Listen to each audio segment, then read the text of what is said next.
Welcome to the Deep Dive. Our mission, as always, is to dig into different sources and pull out those really insightful nuggets that can change how you look at things. Today, we're getting into something that affects pretty much everyone, confronting fear. Specifically for, personal and professional growth. We've got some fascinating material here. There's this one quote to kick us off from Gil Eagles, a motivational speaker.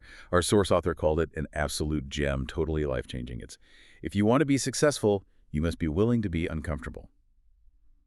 Sounds simple, right? But there's a lot packed into that. There really is. And while it sounds straightforward, the reality our sources point to is that most people, when they face something scary, their instinct is, well, it's to back away.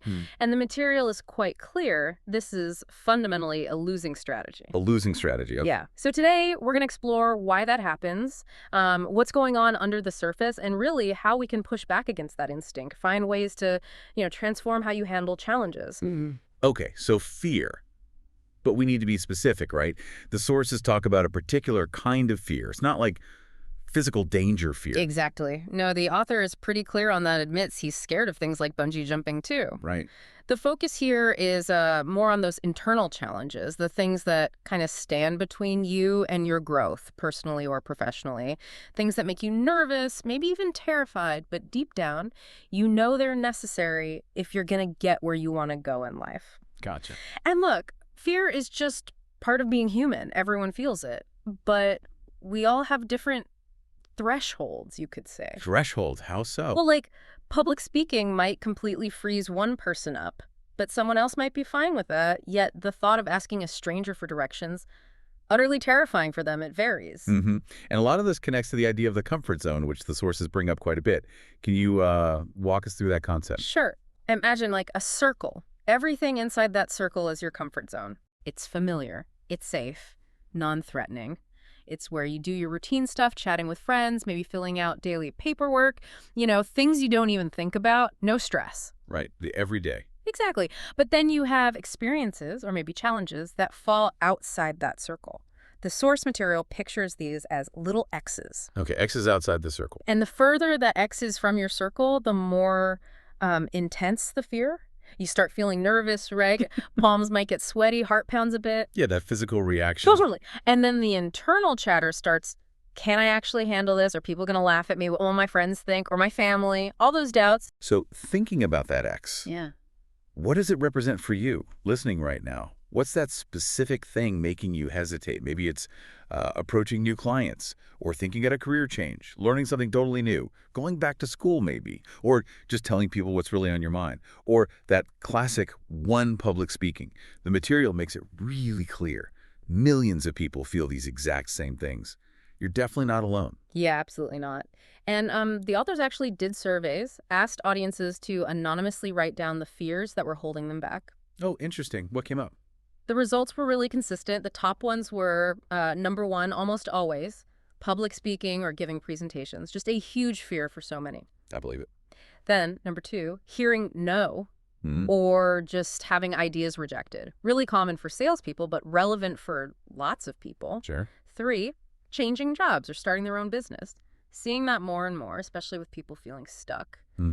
Four, having to tell managers or, executives bad news. That's a tough one. Five, just talking to people in upper management generally.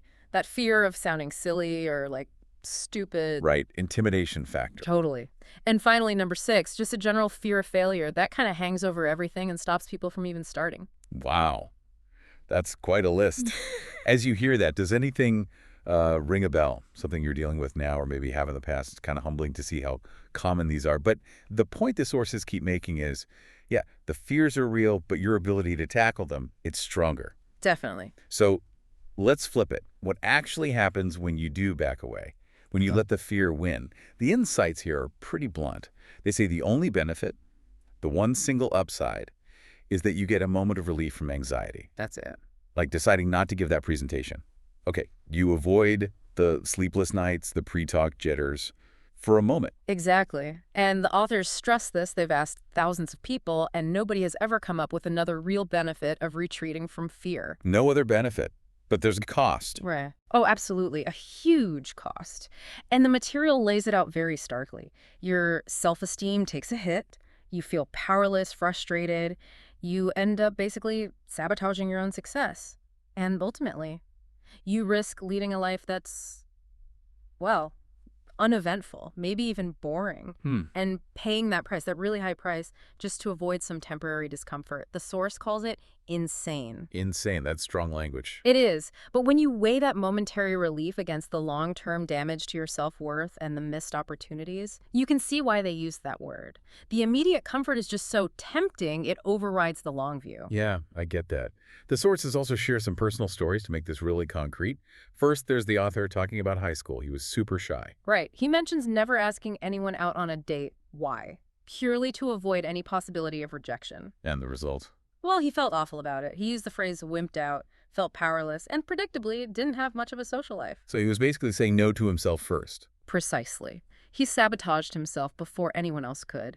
It wasn't until college, he says, that he started taking really small steps. Baby steps, he calls them, to face that fear. And slowly, gradually, his confidence grew. And that path eventually led him to meet his wife, Dolores.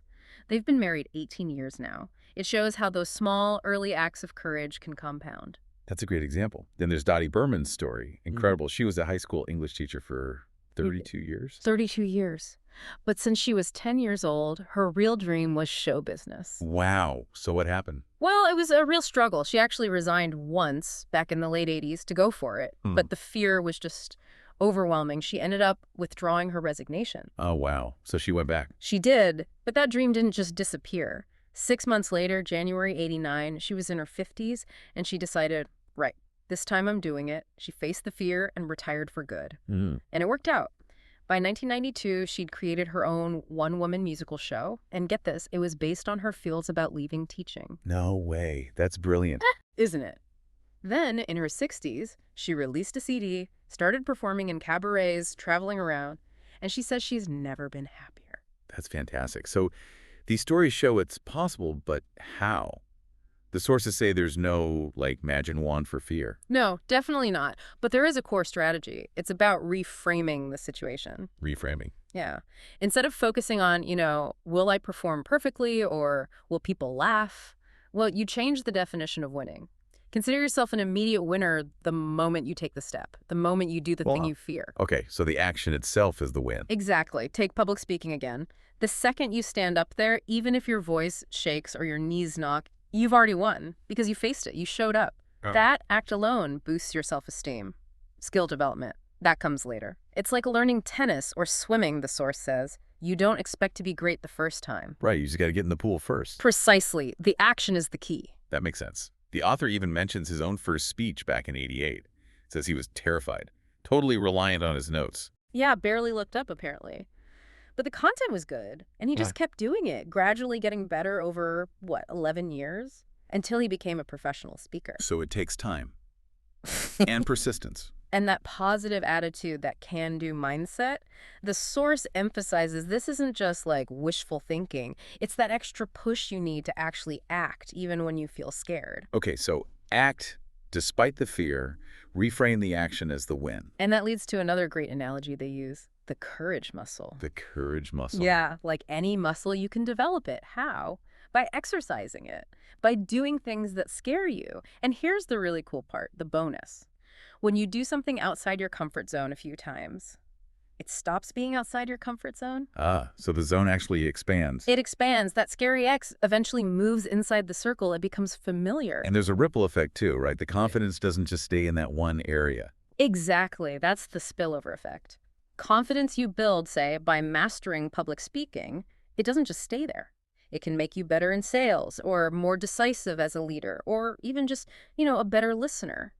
Interesting. It really reinforces the idea that, life rewards action. It doesn't reward staying safe and avoiding challenges. But it really comes back to that Emerson quote you mentioned earlier. Do the thing you fear. And the death of fear is certain. Yeah. Running away, avoiding it, that's the losing strategy we talked about at the start. It just leads to frustration, unhappiness. But successful people, they still feel fear. Absolutely. The difference isn't the absence of fear, it's that they act anyway. They feel the fear and do it regardless. And here's that powerful point again from the research. Nobody who actually faced their fears regretted doing it. Not one. Or lots regret not doing it. So many regret backing away, letting those opportunities slip by. So the message is pretty clear then. Stretch yourself. Yeah. Consciously push those boundaries. Confront the fears. Be willing to expand that comfort zone. Because that's the path. That's the path to unlocking your potential, to living a life that's exciting, fulfilling, a life you genuinely won't regret. Okay, so one final thought to leave folks with, building on that spillover idea. Right.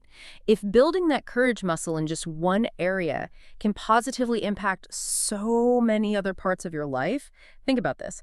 How many unexpected areas might start to blossom if you began exercising that muscle today, even in one small way, beyond whatever your initial goal might be? What else might change for the better?